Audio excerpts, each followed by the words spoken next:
global leader in software development services, IT-enabled services, knowledge process outsourcing services, and contract R&D services relating to software development.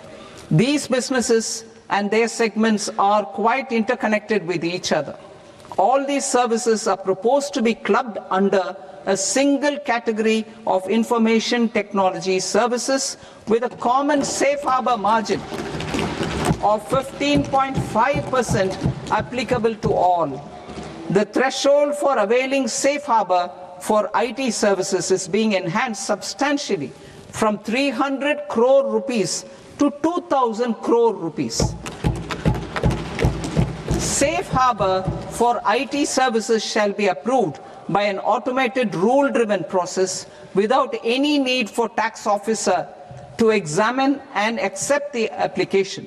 Once applied by an IT services company, the same safe harbor can be continued for a period of 5 years at a stretch at its choice. For IT services companies who want to conclude advanced pricing agreement, APA, I propose to fast-track unilateral APA process for IT services and endeavor to conclude it within a period of 2 years. The period of 2 years can be extended by a further period of 6 months on taxpayers' request. I propose to extend the facility of modified returns available to the entity entering APA to its associated entities also. Attracting global business and investment. Recognizing the need to enable critical infrastructure and boost investment in data centers, I propose to provide tax holiday till 2047 to any foreign company that provides cloud services to customers globally by using data center services from India. It will, however, need to provide services to Indian customers through an Indian reseller entity. I also propose to provide a safe harbor of 15% on cost in case the company providing data center services from India is a related entity. To harness the efficiency of just-in-time logistics for electronic manufacturing, I propose to provide safe harbor to non-residents for component warehousing in a bonded warehouse at a profit margin of 2% of the invoice value. The resultant tax of about 0.7% will be much lower than in competing jurisdictions. To provide fillip to toll manufacturing in India, I propose to provide exemption from income tax for 5 years to any non-resident who provides capital goods, equipment, or tooling to any toll manufacturer in a bonded zone.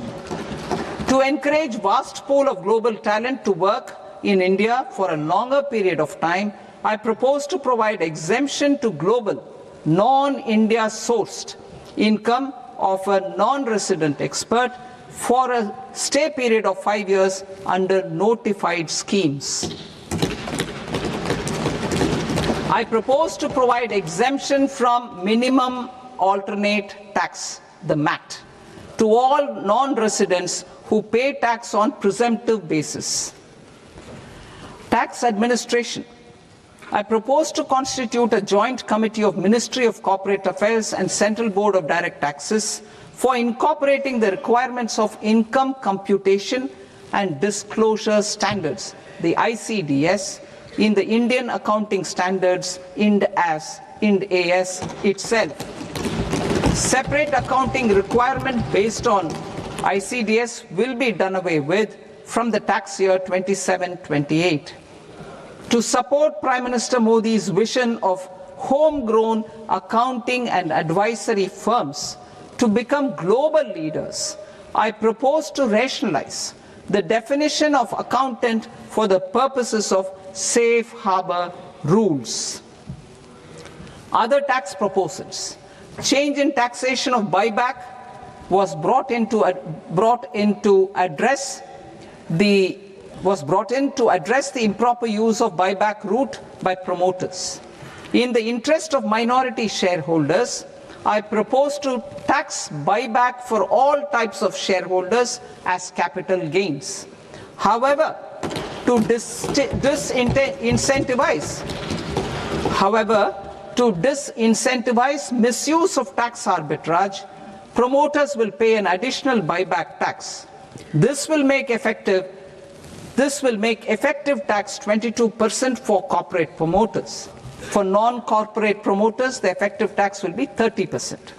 TCS rate for sellers of specific goods, namely alcoholic liquor, scrap and minerals, will be rationalized to 2%, and that on Tendu leaves will be reduced from 5% to 2%.